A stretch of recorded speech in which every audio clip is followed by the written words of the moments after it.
บรรยากาศตอนเช้าพี่น้องอยู่ห้องการบ้านทางงอนมื้อนี้เพิ่นมีงานบาสีสู่ขวัญในเนื่องโอกาสปีใหม่ลาวเนาะวันสงกรานต์อยู่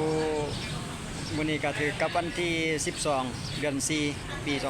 2025เดี๋ยวเรามาติดตามรับชมครับบรรยากาศการจัดงาน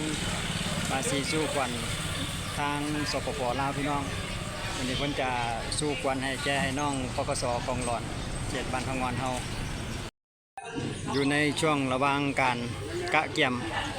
ตอนนี้ก็เป็นเวลา9 โมงพอดี9 โมงปลายน้อยนึงพี่น้องเอ้ยอยู่ในช่วงระหว่างเตรียมงานมีหลายภาคส่วนมาช่วยผู้หญิงสาวหนุ่มสหพันธ์สาวหนุ่มเนาะทางคณะวงดนตรีคนกำลังเตรียมเอาเครื่องเสียงลงประจำจุดในช่วงระหว่างการเตรียมงานอยู่อันนี้ก็ป้ายเพิ่นทางห้องการบ้านสบายดีปีใหม่ลาวอันนี้สหายสมหวัง ทีมงานของปกส.บ้านน้องงอนเฮามีหลายภาคส่วนอันนี้กระทานกองมณีเนาะซึ่งนายบ้านน้องงอนเฮากำลังจัดแจงเตรียมให้น้องเพื่อเตรียมงานส่วนทางภาคส่วนทางด้านนั้นเดี๋ยวเฮาเข้าไปเบิ่งทางแม่ครัวเกี่ยวกับสหพันธ์แม่ยิงเพิ่นกำลังจะเกี่ยม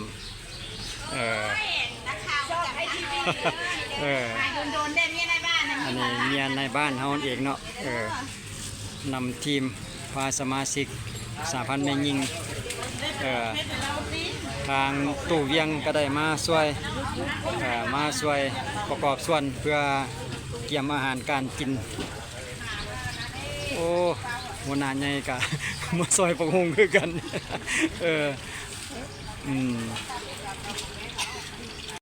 ช่วยกันพลเล็กพลน้อยพลไม้พลมือตำรวจทหารกะห่วมแรงห่วมใจทางด้านนี้เพิ่นกำลังแพ็คอาหารการกินต่อไปอีกจักระยะหนึ่งเฮามาติดตามกับบรรยากาศการบาสีสู่ขวัญมื้อนี้กันเว้ารักแท้เพิ่นก็เฮ็ดบาสีสู่ขวัญมื้อสงกรานต์มื้อขึ้นปีใหม่ลาวก็จะเป็นจัดงานบาสีสู่ขวัญให้แก่ไอ้น้องปกส.กองหลอนอยู่ภายในห้องการบ้านกาในห้องปกส.เพิ่นก็กำลังกะเกี่ยมจะมีขันมักเบ่งไว้เพื่อรอฮอดโมงฮอดเวลาเนาะเพิ่นก็ทำการส่วนสถานที่จะทำการสู่ขวัญก็คือด้านนี้เนาะอยู่ทางด้านนี้เพิ่นกำลังกะเกี่ยมอันดับแรกเพิ่นก็จะเปิดกล่องประชุมก่อนหลังจากนั้นก็จะเป็นการบาสีสู่ขวัญให้แก่ไอ้น้องปกส.กองหลอนบ้านเขตบ้านทางงอนเฮา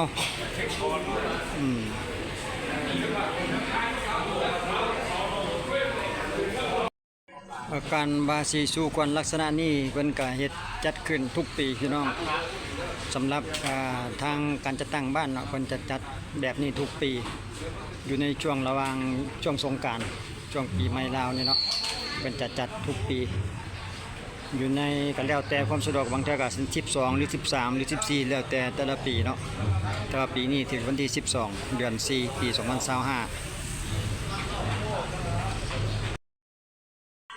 ในวันที่15เป็นสักการารวมอยู่วัดพางอนศรีบุญเรืองสักการานี่เขาก็สิเร่งเซเป็น13 โมงอะไรเนาะเลยเนาะไม่ออกไม่ตุนผู้ใดอยากไปสักการาให้เตรียมไปอยู่ในนั่นหันกามีบ้างแจกให้ผู้บ่ามีน้ำดื่มสะอาดหรือว่าบริสุทธิ์ไปให้พระฉันในราคา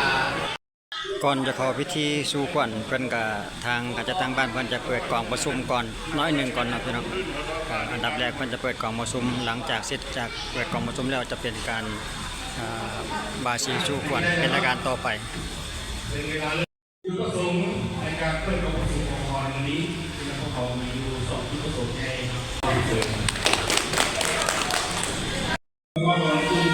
กียรติคุณ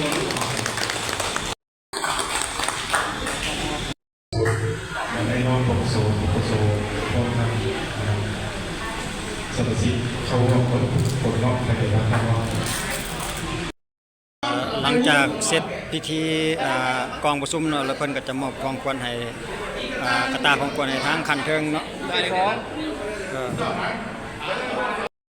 สำเร็จเสร็จสิ้นกองประชุมเนาะแล้วก็มอบของขวัญเป็นที่เรียบร้อย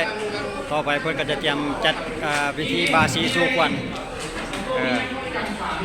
ต่อไปเพิ่นก็จะลำเลียงเอาผ้าขวัญขึ้นมาตั้งในจุดกลางห้องโถนี่เลยเนาะแล้วก็จะทำพิธีบาสีสู่ขวัญให้แก่ไอ้น้องปกส.กองรอนภายในขอบเขตบ้านทางอ่อน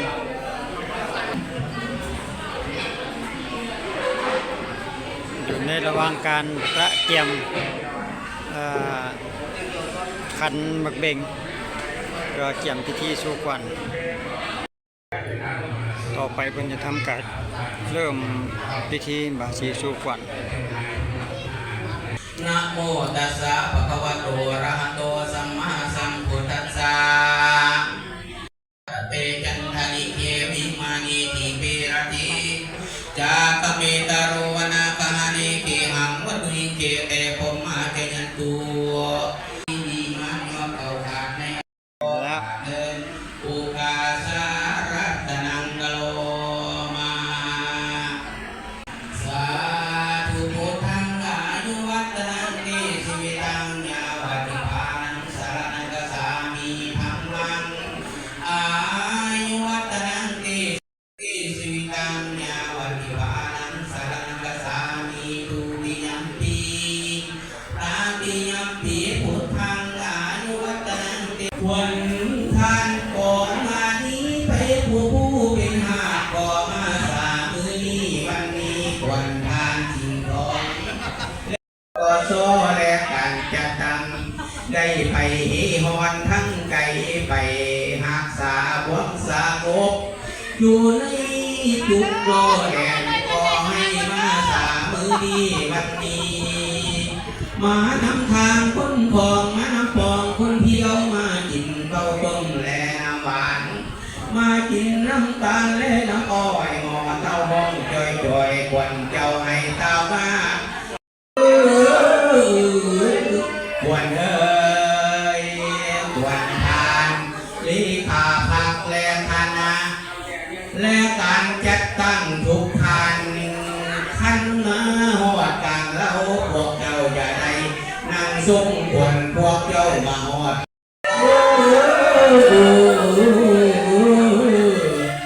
วันเอ้ยวันกับวันเขาปากตัวตู้มีแล้วเนาะอาจารย์ตาโนธรรมาวาสันติคืออายุวันรู้สุขังพาลังดังก็ข้าวันพัฒนาในป่าพักในในบ้านควรเท่าแก่แนวโน้มพนักงานบำนาญอาวุโสกองร้อนการจัดตั้งโดยทั้งส่วนมาฮอดโครงการเขาละบ่มาถึงปากหวนกันจะปากหวนพนักงานบำนาญที่4ประมาณนั้นเนาะมีตู้มาเมื่อทุกคนคณะมาฮอดห้องสถานทองบนอยู่ขอให้ลูกหลับได้สมดังปรารถนาคิดอันใดให้ได้ใครอันใดให้สมดังมโนรถเด้อปรากฏในมือคนอย่าทุกจนเงินใส่อันวัดและใครวัดใดจะมาหมอให้พวกเราสุขอยู่ล้วนเหมือนนั่งเดิมหายทุกข์หายโศกหายโรคหายภัยคิดอันใดให้ได้ใครอันใดสมดังไข่วังอันว่าพุ้ยไผ่สั่งอย่าสูเงินมาใกล้ขอให้บุญพระพุทธให้เข้ามาบังหลังคุณพระธรรมให้มาบังหน้าคุณพระสังฆราให้มาตุ้มมาเลื่อมพวกเจ้าเด้อขอให้มีอายุวันโนสุขังพลังสาธุสาธุสาธุสุขสุขคนบาเสร็จสิ้นพิธีบาสีสู่ขวัญสำหรับบรรยากาศในงานก็อยู่ประมาณนี้เมื่อใครคนเมื่อจากที่เราฟ้อนแล้วเนาะมีเครื่องสมมาผู้เฒ่าผู้แก่เนาะเพิ่นก็หลังจากสู่ขวัญแล้วเพิ่นก็จะส่งน้ำให้ผู้เฒ่าแล้วก็ ก็มีของรางวัลให้มีสบู่มีผ้าขนหนู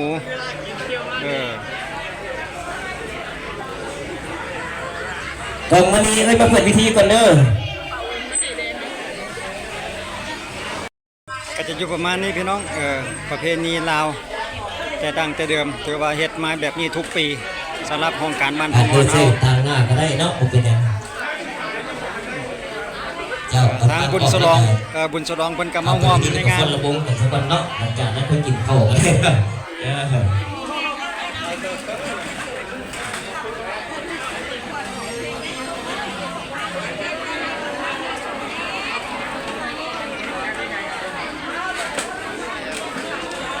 หลังจากเสร็จพิธีสมมาผู้เฒ่าผู้แก่แล้วก็ต่อไปเพิ่นก็จะเริ่มรับประทานอาหารแล้วก็มีการฟ้อนลำวงทางวงดนตรีอันนี้เป็นทางในบ้านทองวันเพิ่นจะทำการพิธีเปิดพิธีเปิดงาน สุขสบายดีบรรดาแขกผู้มีเกียรติทางนี้ทางซ้ายที่นับถือนะครับแพงนะครับแพงพระเวทสันสบายทองพร้อมด้วยนักธุรกิจ ถือว่าหลายพอสมควรพี่น้องสำหรับอยู่ภายในบ้านทองอนเฮา แขกที่ถึงเชิญทั้งหมดที่มาร่วมในงานนี้ตัวมื้อนี้เป็นมื้อสำคัญดีมื้อสีวันสอบเป็นมื้อประกอบวันงามสังกัดใหม่ดอกไม้ได้เปลี่ยนราศีเป็นวันงานปีใหม่ที่ห้องการปกครองบ้านส่วนความไว้โอเคในอุโมงค์จึงได้จัดงานนี้ขึ้นจัดงานนี้ถือว่ามีอยู่2จุดประสงค์ใหญ่1จุดประสงค์ที่1เพื่อสรุปเรียกงานของหน่วยป้องกันทราบป้องกันความสงบใน1ปีผ่านมาได้วางทิศทางแผนการปี2025 2. เพื่อเฉลิมฉลองส่งท้ายปีเก่าพศ2567และต้อนรับปีใหม่ลาวพศ2568ทอดบาทสีสุขวัญอวยพรซึ่งกันและกัน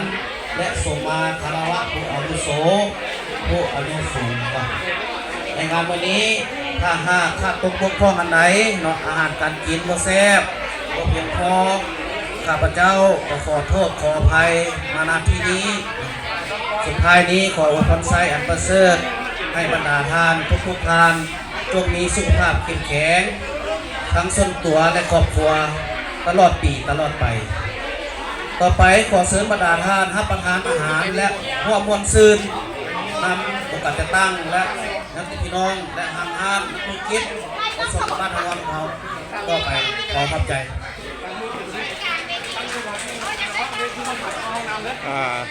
นี่ก็ถือว่าเป็นนักตั้งใจเนาะ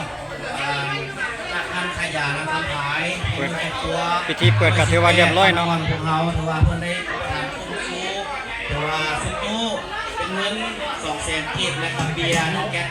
ขอขอบใจเนาะผู้ใดเก็บท้องเก็บแอวเก็บยังก็สร้างไปหาเพิ่นได้เด้อเนาะ ก็ถือว่ามีภาคส่วนที่ว่าช่วยเหลือทุกโยก็บ่น้อยพี่น้องผู้กินข้าวไปกินไปน้ำได้ช่วยประสบได้ถ้วยนึงก็พอแล้วล่ะอันนี้กินทั้งสำหรับอันทั้งดนตรีเขานี่ไปเอาเลยได้บ่ไปเอาเลยเด้อ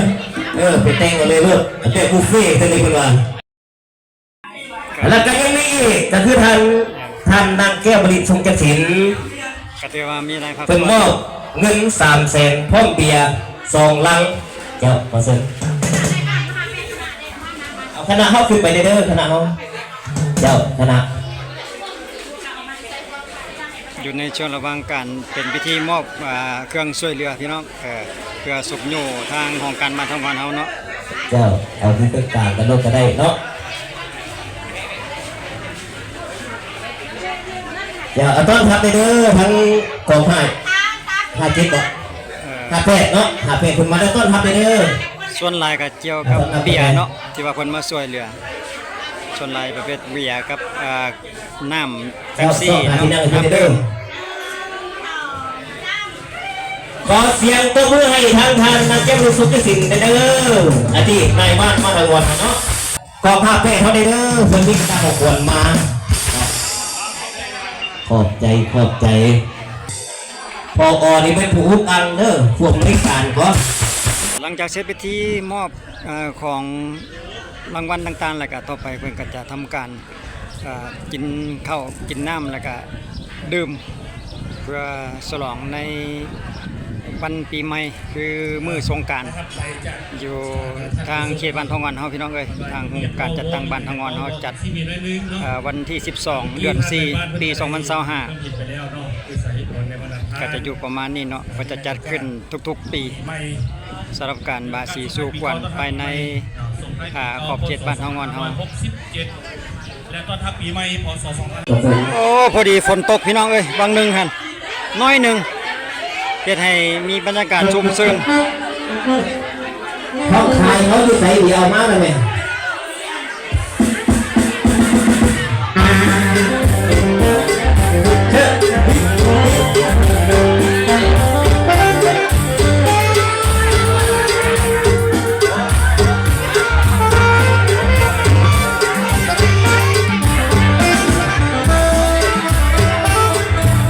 เอาเบียร์ขึ้นมาเอาเบียร์ขึ้นมา